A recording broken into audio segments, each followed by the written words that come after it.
ప్రజాకవి అందశ్రీ అంత్యక్రియలకు ముఖ్యమంత్రి రేవంత్ రెడ్డి హాజరయ్యారు. పార్థివ దేహానికి నివాళులర్పించిన అనంతరం అంతిమయాత్ర సందర్భంగా పాడెం మోశారు. అందశ్రీతో తనకున్న అనుబంధాన్ని గుర్తు చేసుకుంటూ భావోద్వేగానికి గురయ్యారు. మంత్రులు శ్రీధర్ బాబు, అడ్లూరి లక్ష్మణ్, జూపల్లి కృష్ణారావు, ఎమ్మెల్యేలు, కాంగ్రెస్ పార్టీ నాయకులు, ప్రజా సంఘాల నాయకులు, తెలంగాణ ఉద్యమకారులు, అభిమానులు అందశ్రీ అంత్యక్రియల్లో పాల్గొని నివాళులర్పించారు.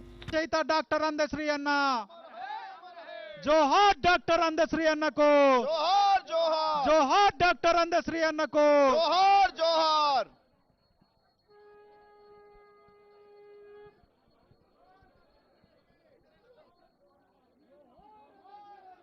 జోహార్